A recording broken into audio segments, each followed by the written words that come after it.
Hallelujah, praise the Lord. बड़ी खूबसूरत बात बहन ने कही। तालियां बजाकर प्रेज कीजिए, प्रेज कीजिए तालियां बजाकर, और इब्लीस को स्लैप कीजिए, क्लैप कीजिए और इब्लीस के मुंह पर स्लैप कीजिए। ये तालियां बजाना खुदा की सिताइश है और इब्लीस के मुंह पर तमाचा है। ये खुदा को जलाल देते हैं। जब ईमानदार ताली बजाता है खुदा की प्रस्तिश में, तो वो खुदा को जलाल देता है। Hallelujah, hallelujah. शुक्रगुजारी करते हुए आइए खुदा उनके जिंदगी बख्श कलाम को देखेंगे। अपनी जगह पर तशरीफ रखिए, अपनी बाइबल मुकद्दस को ऊपर कीजिए और कहिए मेरी बाइबल सच्ची है, वादों की ये पक्की है, इसका मुकद्दस पाक सुखन ऊंदा है, नराला है। आमीन। और कहिए खुदावन तेरे कलाम पर मुझे इत्मीनान है। ये बाइबल बदली नहीं है, बल्कि जो इसको पढ़ते हैं, इसको सुनते हैं, इस पर अमल करते हैं, ये उनकी जिंदगियों को बदल देती है। और पिछले 2000 साल से ज्यादा सालों से ये बाइबल लोगों की जिंदगियों को तब्दील कर रही है। हालेलुया। और दुनिया में सबसे ज्यादा छपने वाली और पढ़ी जाने वाली किताब बाइबल मुकद्दस है। हालेलुया। शुक्रगुजारी करते हुए बड़े अदब और एहतराम के साथ अल किताब को, किताब मुकद्दस को खोलिए और जो हवाला आपके सामने पढ़ा गया उसी को देखेंगे। बड़ा खूबसूरत गीत गाया तहमीना ने आपके साथ, हम सबके साथ मिलकर खुदावंद की सिताइश में। वो क्या था, किसी को याद है फिक्र? अभी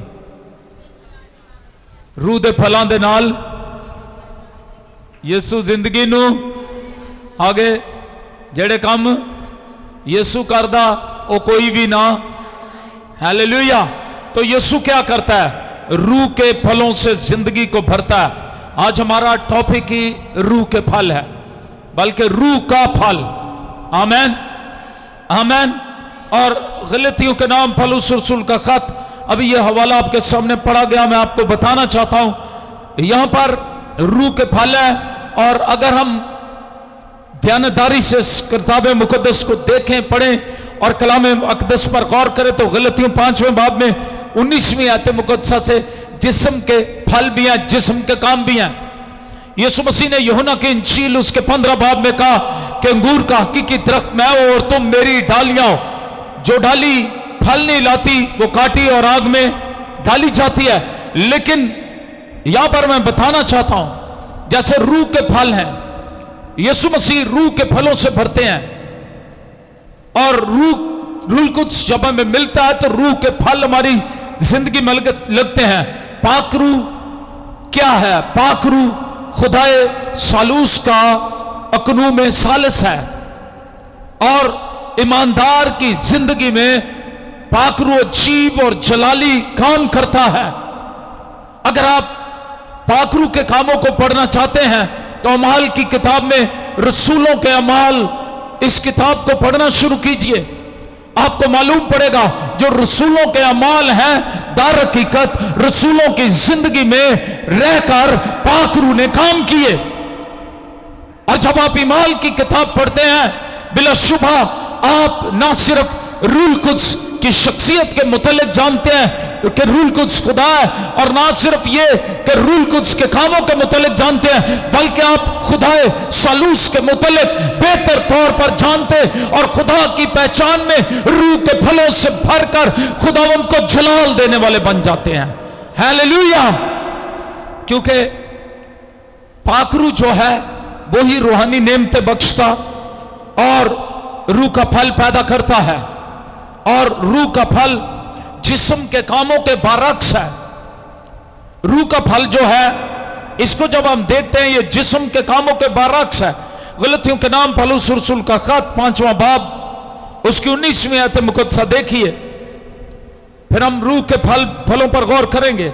लिखा है अब जिस्म के काम तो जाहिर हैं, यानी हरामकारी, नापाकी, शहवत परस्ती, बुत परस्ती, जादूगरी, अदावतें, झगड़ा, हसद, गुस्सा, तफरके, जुदाइयां, बिदतें, बुग़्ज़, नशाबाजी, नाच रंग और इनकी मानद, इनकी बाबत तुम्हें पहले से कह देता हूं जैसा कि बेशतर जता चुका हूं कि ऐसे काम करने वाले खुदा की बादशाही के वारिस ना होंगे।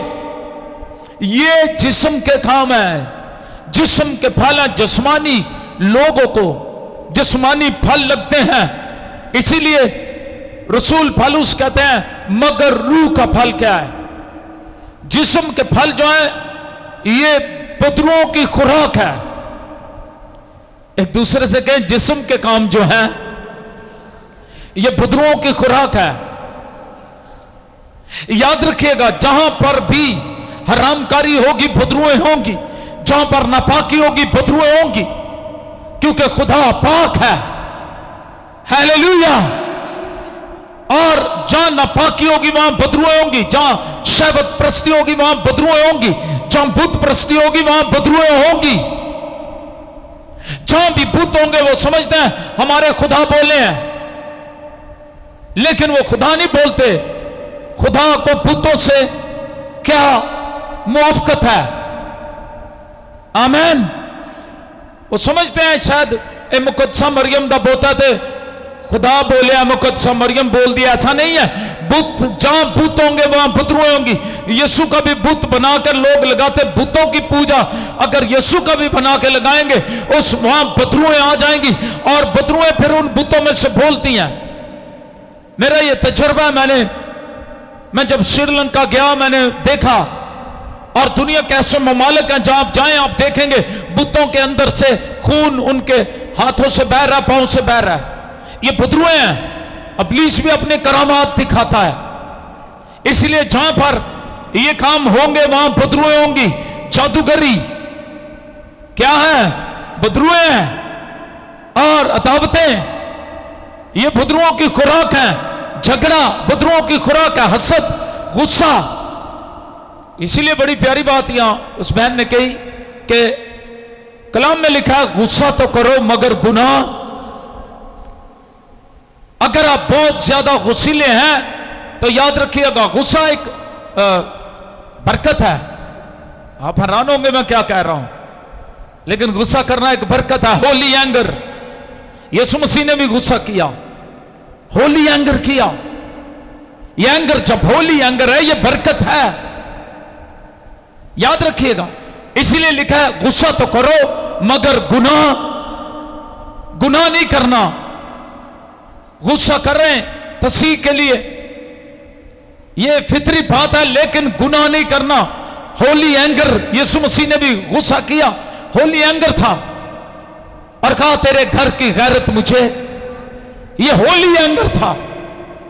और यहां पर मैं आपको बताना चाहता हूं ये अगर ये होली एंगर नहीं है तो ये बदरुओं की खुराक है। जहां जिस जिंदगी में ये चीजें होंगी वहां बदरुएं काम करेंगी। जहां दावतें होंगी वहां बदरुएं रहेंगी, उन घरों में बदरुएं रहेंगी। मैं पंजाबी च कहना हूं ना, एडा बुगस, एडा झगड़ा, एडा हसद, एडे गुस्से, एडे तफिरके, एडी जुदाइयां पैदा करने वाले बिदते वो जी नाल जी नहीं रहन देंदे। घरां च खानदानां च किसी न किसी नाल मिलन जोगा भी नहीं छाड़न देंदे। वजह क्या? बदरुएं काम करती हैं। खुदा का रूह क्या कहता है? तुम मसीह के एलची हो और मसीह ने मेल मिलाप का पैगाम तुम्हारे सुपुर्द किया है। कोई कहेगा आमीन। जिथे ही मेल मिलाप नहीं जे समझो ए खुराक इब्लीस दी उन्हां जिंदगियां च है ते बदरुआं फिर उस अपनी खुराक दे पीछे आंदियां ने। बदरुआं की करदियां ने? जानवरों की खुराक है, वो जानवर खाते हैं। जहां खुराक होगी जानवर जाएगा। मेरे पास वहां एक छोटा एक्वेरियम है, उसमें फिश है और मछलियां हैं और वो उसकी अपनी एक खुराक है स्पेशल। मेरी और आपकी इंसानों की अपनी खुराक है।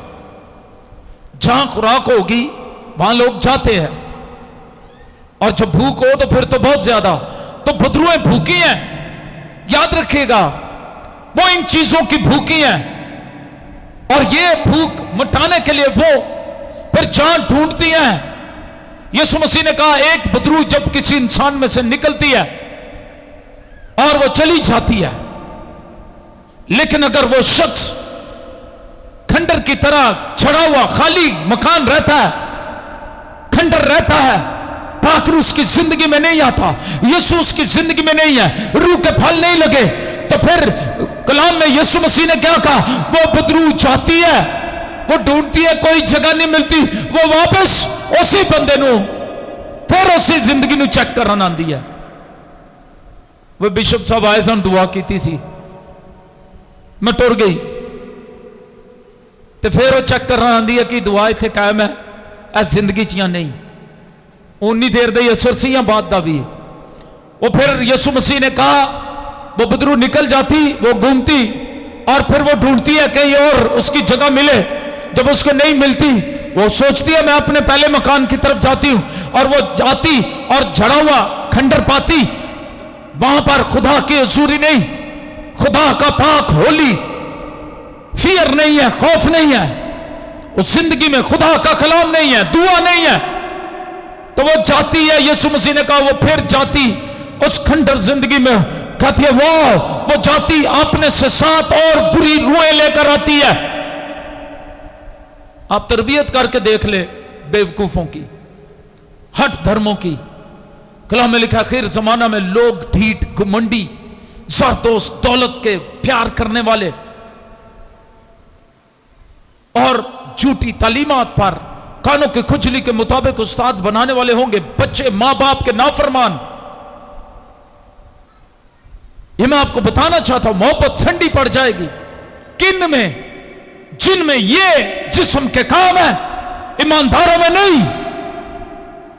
कोई कहेगा आमीन। कभी कभी ईमानदार भी कहने ने लिखा था ना, मोहब्बत ठंडी पै जाएगी, ता मेरी भी पै गई है, तो तेरे अंदर भी बदरू आ गई ने। जो कोई ये ईमानदार के तो उन्होंने पूछा करो कि तेरे अंदर भी आ गई ने। एक दी 7 ले आई ने, 7 और ले आंदियां ने। यीशु मसीह ने कहा वो 7 अपने से भी बुरी ले आती है। तेरी मोहब्बत ईमानदार ठंडी नहीं पड़नी चाहिए। ये उनकी है बेईमानों की अक्लों को, जिनकी अक्लों को इब्लीस ने जो है वो अंधा कर दिया हुआ है, ताकि खुदा के जलाल की खुशखबरी की रोशनी उन पर ना पड़े। ये उनके लिए है। लेकिन ईमानदार की मोहब्बत कभी ठंडी नहीं पड़ सकती। आज रूह के फलों में हम सीखेंगे ये। आमीन। ये जिनकी जिंदगी में काम है झगड़ा, दावतें, हसद से भरे हुए, जेलस। कुछ लोग तो किसी ने ठीक कपड़े पाया वेख के जेलस हो जाते हैं। मैं आपको ठीक बात बता रहा हूं, कई बार मेरे साथ ये वाकया हुआ। इंज टोटो के कपड़े फिर वेखते ने, ये जलसी है, ये अच्छा काम नहीं है। बेसिकली दूसरा शख्स ये समझ रहा है जलसी है। हाँ, आप तारीफ करें, और जब कोई आपकी तारीफ करे, आज मैं बताना चाहता हूं, आप सेलिब्रेट करें, बशर्ते के तारीफ करने वाला का मकसद बुरा ना हो। आमीन। कभी कभी कुछ लोग तारीफ करके फंसा भी लेते हैं लोगों को बुरे कामों में। अगर जस्ट आपकी तारीफ है वो और बात है, लेकिन सेलिब्रेट करें खुदावंद में अपने आप को। ईमानदार के लिए नहीं है ये, जिस्म के काम है, ईमानदारों के लिए नहीं है। जिस्मानी है, जो जिस्मानी है वो जिस्मानी बातों के ख्याल में रहते हैं। रूहानी आदमी किन बातों के ख्याल में रहता है? रूहानी बातों के ख्याल में। ये जिस्मानी बातें जिस्म के काम है। अब पौलुस रसूल इन दोनों का मुआवजा कर रहे हैं। एक तरफ रूहानी शख्स है, उसकी जिंदगी में रूह के फल, एक तरफ जिस्मानी शख्स है, उसमें जिस्म के काम, उसके जिस्म के फल अपने हैं। और वो क्या है? वो यही है। और वो कहता आगे जाके कि अदावतें, झगड़ा, हसद, गुस्सा, तफरीके, जुदाइयां, बिदअतें, वो कहीं कोई ना कोई बात निकाल लेता। बुग़्ज़, छोटी जी गल नूं उन्होंने बड़ा बना लेना है। कोई ना कोई चांस लभदे रहिंदे ने, कोई चांस मिले किसी रिश्तेदार नाल नाराज होने का। कलीसिया च भी वो नाराज ही रहिंदे ने, किसी ना किसी नाल जरूर उन्होंने सिंग अड़ाए ही हुंदे ने। मैं आज आपको बताऊं, यीशु मसीह ने इसीलिए कहा था तुम बकरियां नहीं हो, तुम भेड़े हो। क्या हो? ते भेड़ां दे सिंग इस वास्ते फसदे भी नहीं हैं, ते बकरियां दे सिंग हुंदे ने, कुछ आंदे अंज अंज बलां वाले फसे ही रहंदे ने। ये इब्लीस के काम है। कोई ना कोई गल उन्होंने लभ ही लेनी है। घरों में भी इसी तरह ही है। सास बहू, दरानी जेठानी, जो जो भी रिश्ते जीज घर में होते हैं, कोई ना कोई उन्हें लभ ही लैनी है, कोई नहीं उन्हें कहना तेरी भैन आई सी, उन्हें कह देता है। लड़ाई बढ़ानी है ना, बुग़्ज़ है दिल में। जब माफी हो तो फिर क्या होता है, फिर वही दरानियां जेठानियां, वही नंद बहू भाभी, हाँ वही नंद भाभी, उनकी ऐसी बनती आप सोच नहीं सकते। तो ये मतलब की बातों से निकलकर हमें रूह के फलों से भरकर रूहानी एटीट्यूड दिखाना है, रूहानी रवैये। लोग मतलब के लिए, जिस्मानी लोग इतने खुशामदी होते हैं, आप हैरान होंगे। वहां भी एक दूसरे की झूठी तारीफें करते रहते हैं, मुंह के अच्छे, तेल नालों बद के नरम मुलायम ओदे मुंह दियां बातां, पर नंगी तलवार दे वांगर ने ओदियां घातान। वो घात और तरह लगाए होते हैं, मुंह के मीठे। ये रूहानी लोगों के काम नहीं है। रूहानी लोगों का काम क्या है? रूहानी लोग दिल की फ्यासी से, रूह के फलों से भरे हुए। मैं आपको बताना चाहता हूं यहां, इसीलिए आखिर में लिखा है 25वीं आयत मुकद्दस जब देखते हैं, अगर हम रूह के सबब से जिंदा हैं तो रूह के मुआफिक चलना भी चाहिए। फिर केड़े फल लगने चाहिए ने? उची जरा हले भी अद्या नू समझ आई है, किन्ने केड़े फल लगने चाहिए ने? जिस्म वाले या रूह वाले? जी भाइयों, किसी ने गीत गाया, रूह दे फलों दे नाल भर दे ऐ खुदा, रूह दी अग विच नची जावां ऐ खुदा। रूह के फल, रूह के फल जिनमें होते हैं उनमें ये चीजें नहीं होती। अब ये बदरुओं की खुराक है, अदावतें, नापाकी, हरामकारी, शहवत परस्ती, बुत परस्ती, जादूगरी, अदावतें, झगड़ा, हसद, गुस्सा, तफिरके, जुदाइयां, बिदते।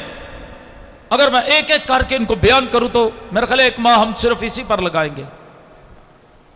मैं इसलिए चाहता हूं आप समझने वाले लोग हैं, पता ही है तानू बुग़्ज़ की अंदर नशाबाजी। जहां कोई नशा करेगा वहां बदरुएं होंगी, याद रखिएगा, उन घरों में बदरुएं होती हैं जहां कोई नशा करता है, क्योंकि ये बदरुओं की क्या है? जरा ऊंची आवाज नाल, बदरुओं की क्या है? खुराक है। ये चीजें, ये बातें बदरुओं की खुराक हैं, और वो अपनी खुराक को ढूंढती हुई आ जाती हैं। जहां भी उनकी खुराक की खुशबू होगी वो आ जाएंगी, और जहां नशा होगा वहां बदरुएं आएंगी। अब ये जिस्म के कामों के, कभी कभी मैं बहुत सारे रूहानी लोगों को मिलता हूं, ये मैं सच्ची बातें हैं, मैं ये मेरा हक है ये कहना, खुदा का खादम, एक लीडर, एक उस्ताद होते हुए कभी कभी लोगों को स्टेटस ही लै डूबता है, खुदा बरकतें दे देता है, और फिर वो जब जो बरकत खुदा देता है उसमें वो दुख नहीं मिलाता, याद रखिएगा।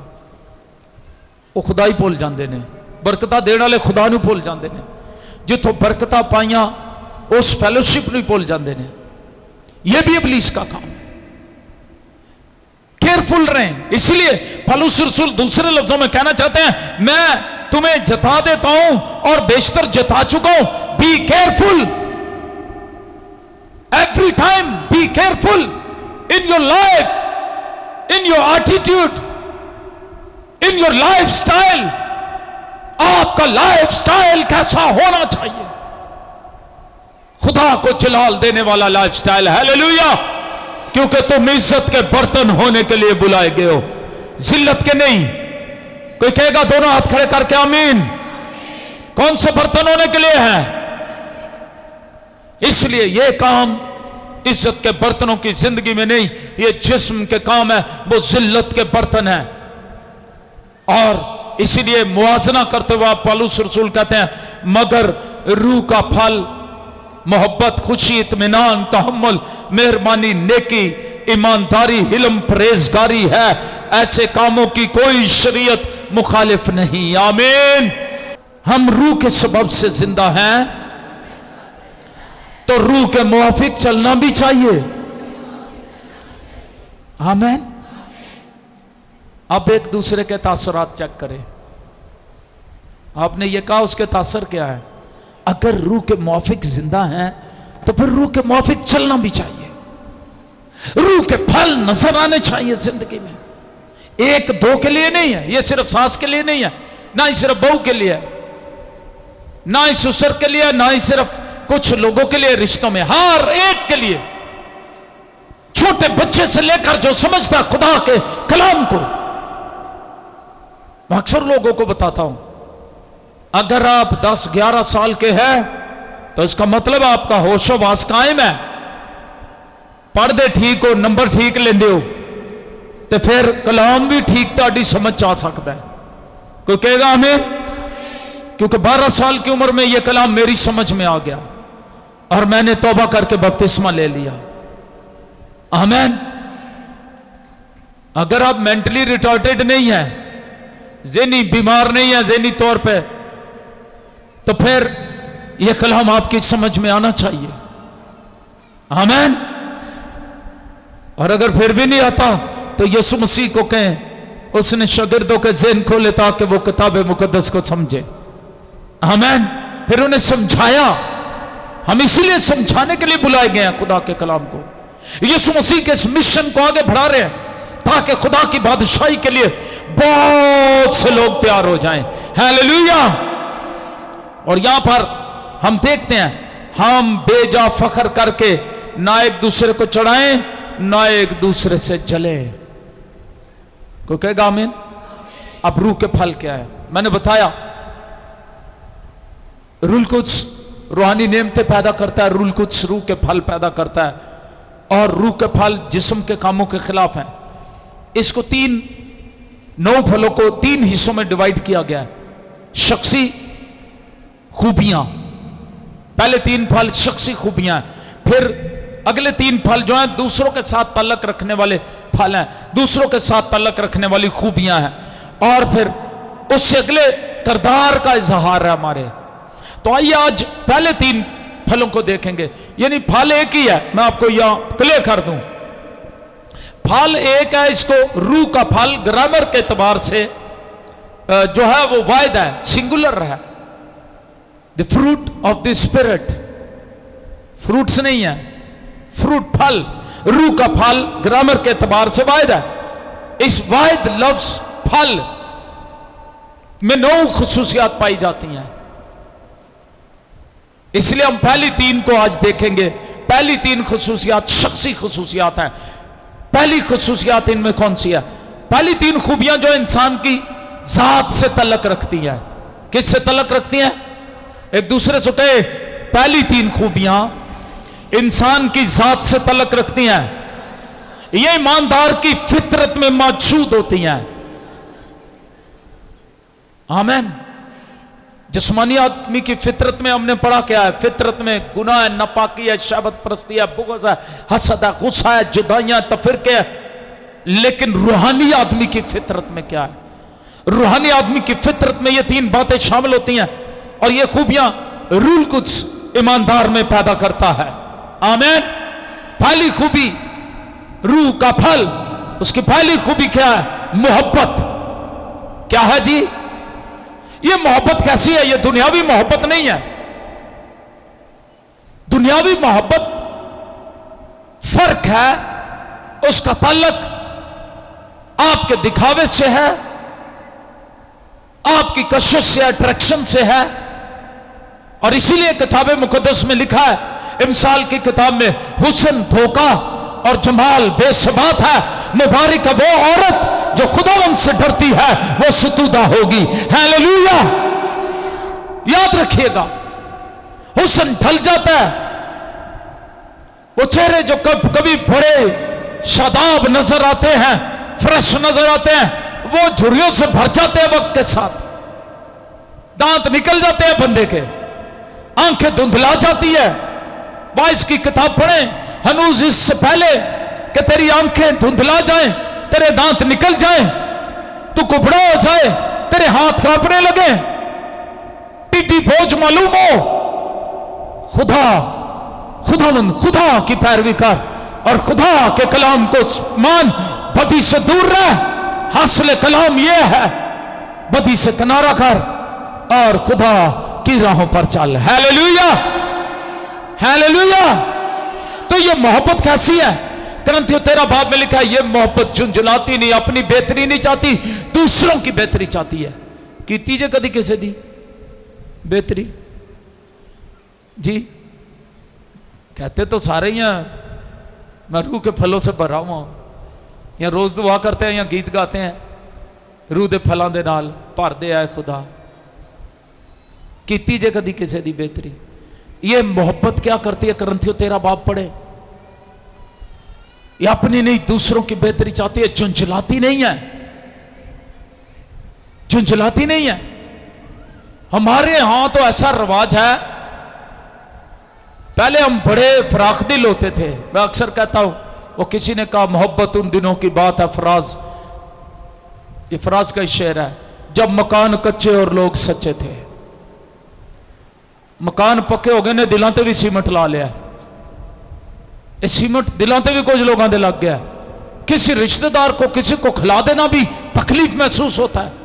मैं कभी कभी अपनी वालदा के मुतल्लिक कहता हूं, और मैं एक दिन किसी को बता रहा था, हमारे घर में मेरी बहन नसरीन, बहन मीना, ये 50-50 लोगों का खाना बन रहा है। और मेरी वालदा कहती, जब मैं गांव में भी थी तो तब भी, पंजाबी समझते हो ना, ढाणियां दी ढाणियां खादम आंदे, दुआ करने वाले, इबादत करने वाले आंदे, उनकी रोटियां पकाती। गांव के मुस्लिम लोग भी हैरान होते। वो मेरी मां को कहते, ये तेरे हस्बैंड ने क्या काम शुरू कर दिया, इन्ने बड़े जियों को रोज रोटी खवाते हो। वो कहती, ये आपको नहीं समझ आएगी, ये हम यीशु की खिदमत कर रहे हैं। तो ये थी यीशु की मोहब्बत का फल, ये है रूह का फल मोहब्बत। आज तो एक बंदा भी आ जाए सोचने कि उठ के टुर जाएगा बगैर रोटी खा दे। लोग बुस्सा खाना भी फ्रिज चो कढ़ के देना तकलीफ समझते हैं। बुस्से ही होंगे ने फ्रिज च जड़े होंगे ने, वो भी खाना निकाल के किसी के आगे रखना तकलीफ की बात महसूस होती है। हम खाना रखेंगे, भावें सुट देन बाद कूड़े च। वजह क्या है? इब्लीस ने जिंदगियों को कैच किया हुआ है, सोचों को कैच किया हुआ है। खुदा के कलाम की पैरवी करना लोगों को तकलीफ दे महसूस होता है। फिर पता नहीं केड़े मुंह नाल कहंदे ने असीं रूहानियां। मैंने इसीलिए कहा, जब आप ये कहते हैं रूह के मुआफिक चलना चाहिए, तो दूजे दे तासरात भी देख लो। हुण उहदे तासरात की ने? वो चाहते हैं हमारे घर से कोई किसी को कुछ, किसी की भलाई ना करनी पड़े। ये मोहब्बत जो पाक है, करंथियों 13 में लिखा है, ये मोहब्बत कलाम में लिखा है, ये मोहब्बत रूह कुद्स ने हमारे दिलों में डाली है। कोई कहेगा आमीन। ए मोहब्बत किन्ने पाई है? तो जड़ी मोहब्बत रूह कुद्स दा फल है, रूह कुद्स ने पाई है, और वो तो बड़ी खूबसूरत मोहब्बत है, झुंझलाती नहीं, ना ज़ेबा काम नहीं करती, बदी से खुश नहीं होती, अपनी बेहतरी नहीं दूसरों की बेहतरी चाहती है। आमीन। फिर कलीसिया भी बढ़ेगी, खानदान भी खुशहाल रहेंगे, क्योंकि बदरुआ नहीं ना होंगे होते। पाकरू जुम्बश करेगा फैमिलीज पर, खानदानों, घरानों, कलीसियों पर, ऐसी कलीसियों पर पाकरू जुम्बश करता है। पाकरू खुदा की मोहब्बत ईमानदारों के दिलों में ढाल देता है, और वो मसीह की मोहब्बत में जो बेलोस है, बेगर्ज है, खुदकार मोहब्बत है। इस मोहब्बत से ऐसी मोहब्बत है जिससे सताने वालों को के लिए दुआ की जाती है, और हमें मिटाने वालों के लिए भी हम दुआ करते हैं। ये वाकया जो कल हुआ, यहां जो शांति नगर, जोसेफ कॉलोनी, जड़ावाला, हम अभी वो ही नहीं भूले थे। अब कल जो सरगोदा मुजाहिद कॉलोनी में वाकया हुआ, हम फिर भी दुश्मनों के लिए दुआ करते हैं, क्योंकि हम मसीह की मोहब्बत से भरे हुए हैं। हम बुरा नहीं चाहते किसी का, हम चाहते हैं ये वतन अजीज पाकरू की लपेट में आए, यीशु मसीह की मोहब्बत उनको भी घेर ले, वो भी जाने ये मसीही कैसी मखलूक है, कैसे रूहानी इंसान है, कैसे यीशु मसीह के कलाम की पैरवी करने वाले हैं। अपने सताने वालों के लिए भी दुआ करते हैं। आज भी हम उनके लिए दुआ करते हैं। और मुजाहिद कलूनी सरगोदा के लोगों के लिए दुआ को है, खुदा उन्हें अपनी हिफाजत में रखे, मुल्क में अमन अमान हो और वो वापस अपने घरों में आकर आबाद हों। तो भी मैं आपको बताना चाहता हूं, मसीह की मोहब्बत अजीम है। ईमान, उम्मीद, मोहब्बत तीनों दायमी है, मगर अफजल इनमें मसीहा की मोहब्बत है। हालेलुया। मैं आपको बताना चाहता हूं, कलीसिया के पहले शहीद स्तिफनस ने दुश्मनों को माफ करके इसी मोहब्बत का इजहार किया। अब मेरे और आपके मुनज्जी ने सलीब पर माफ करके नमूना दिया। स्तिफनस पहले शहीद ने उस नमूने पर चलते हुए अपने दुश्मनों को माफ किया, कहा ऐ बाप, ये गुनाह इनके जिम्मे, इन्हें माफ कर दे। और जिसमें खुदा का रूह है वो ऐसी मोहब्बत से भरा हुआ है। हालेलुया। दूसरा फल खुशी। ये जाती खूबियां ईमानदार की मैंने बताया, ये ईमानदार की फितरत में मौजूद है, मोहब्बत। और दूसरा क्या है? खुशी। ये खुशी क्या है? यूनानी में मोहब्बत के लिए लफ्ज अगापे इस्तेमाल हुआ है। खुशी के लिए यूनानी में लफ्ज जो इस्तेमाल हुआ है वो खारा है। ये कैसी खुशी है? ये नहीं जिदन नवा सूट पा लिया मिल गया उदन खुश, जिदन नहीं मिलिया उदन नाराज, उदन कोई खुशी नहीं। जिदन खाना अच्छा मिल गया उदन बहुत खुश, तो जिदन खाना अच्छा नहीं उदन कोई खुशी नहीं। और वो सारा दिन कहते रहता है आज तक खाना ही नहीं सी अच्छा, मुंह भी अजीब स्टाइल का बनाते ने, खाना ही नहीं अच्छा मिला। किसी के घर भी जाके पता नहीं उस शख्स ने किस तरह आपके आगे खाना रखा, कहां से रखा, कैसे आपको खिलाया, वो फिर भी खा खू के भी कहते ने खाना अच्छा नहीं सी।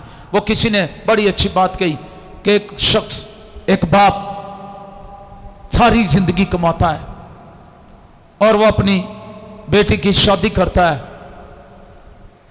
और लोगों को एहसास नहीं होता, खाना खिलाता है, खाना लेके कोई कहता नमक वध सी, कोई कहता मिर्चा घट सन, कोई कहता खाना ठीक था, कोई कहता नहीं उस तरह का नहीं सी। ये ईमानदारों की फितरत नहीं है, ये बेईमानों के काम है। ईमानदार को हर एक बात में खुदा की क्या करनी है?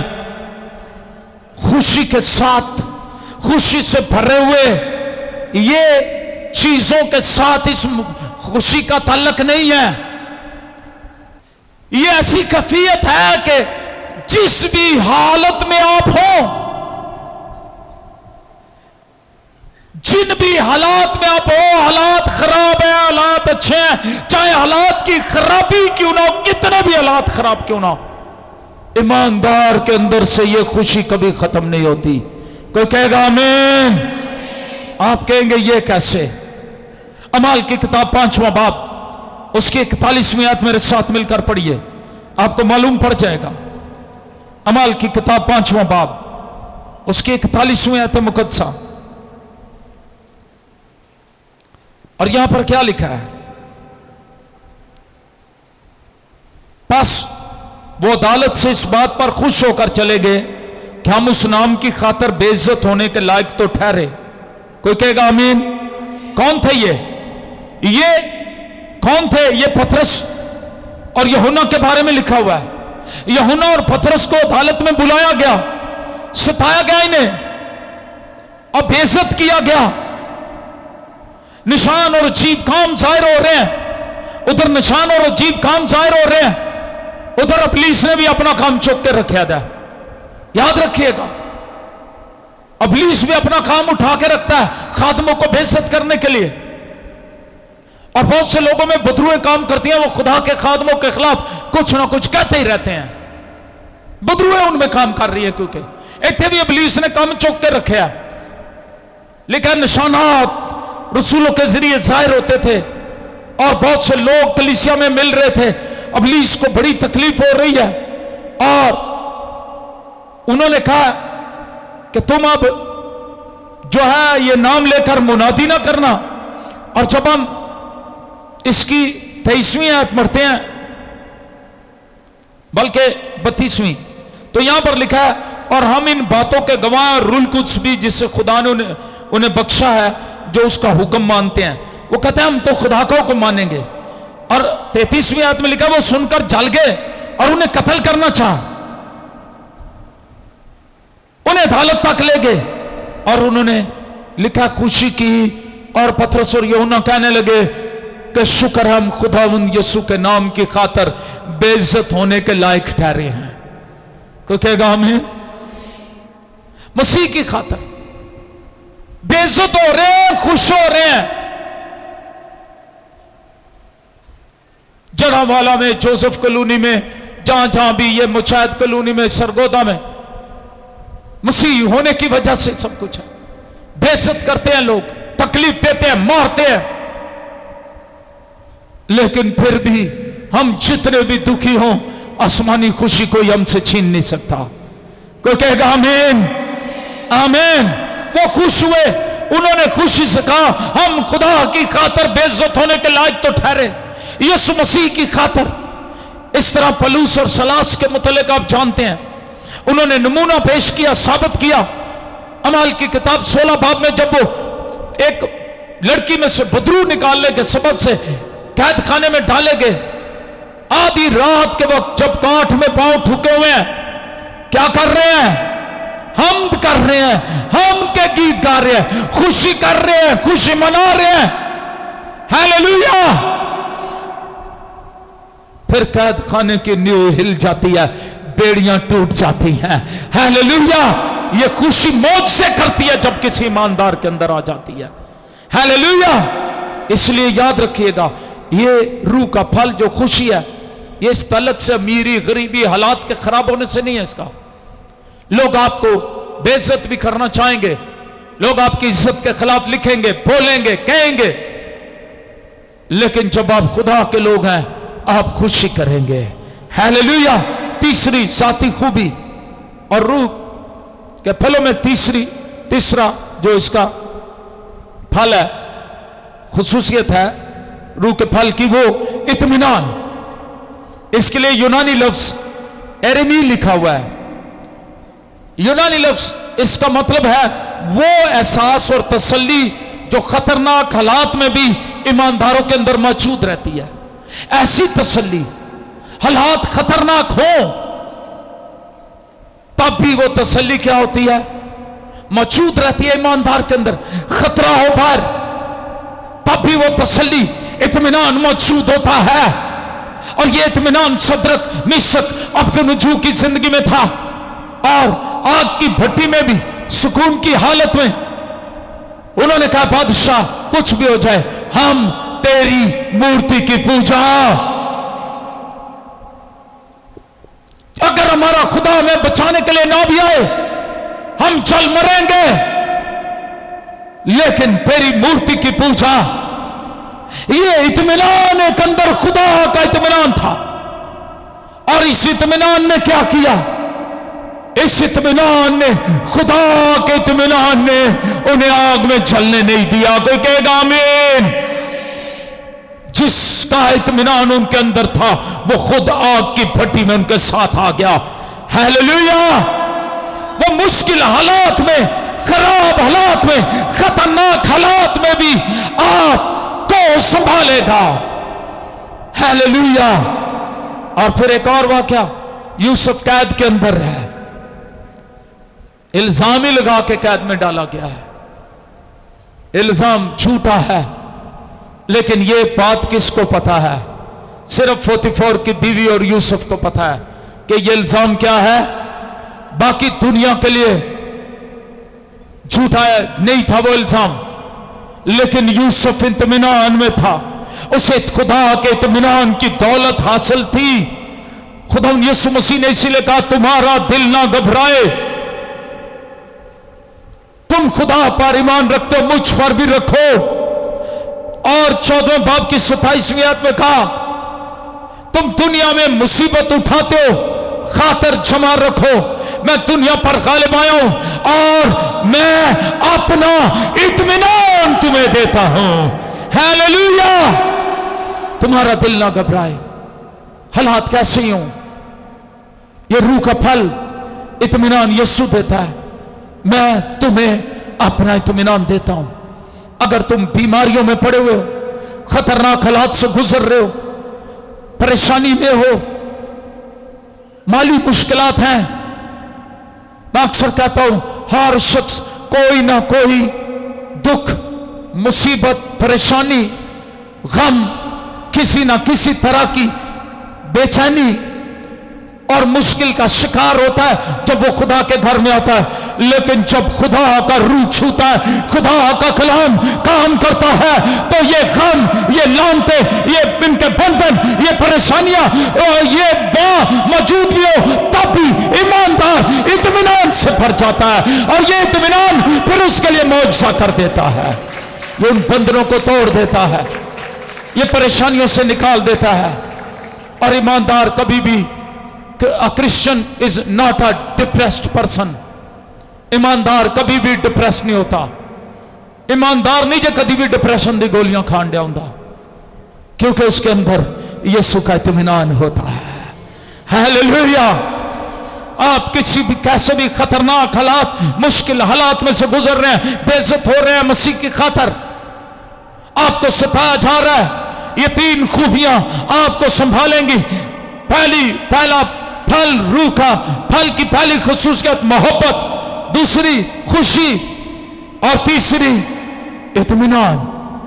ये तीन खूबियां ईमानदार की फितरत है। जो ईमानदार है उसकी रूहानी फितरत है ये तीन खूबियां। हालेलुया। और वो घबराता नहीं इसलिए हालात से, वो कभी आपने मसीह का इनकार नहीं करता। और पौलुस ने इन सारे हालात में से गुजरते हुए कहा, कौन हमको मसीह की मोहब्बत से जुदा करेगा? न तंगी, न तकलीफें, न काल, न कोई भूख, न प्यास, न हाल की चीजें, न इस्तकबाल की चीजें, न नंगापन, ना ही हुकूमतें, ना ही फरिश्ते, कोई हमें मसीह की मोहब्बत से जुदा नहीं कर सकता। हालेलुया।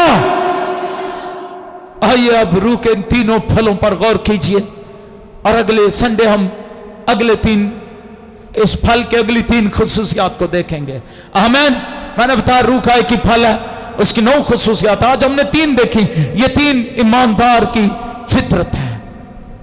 इन पर गौर करते रहिए, दूसरों को ये कलाम सुनाइए, दूसरों तक पहुंचिए, उनको बताइए कि अगर आप ईमानदार हैं तो फिर आपको ऐसे होना चाहिए।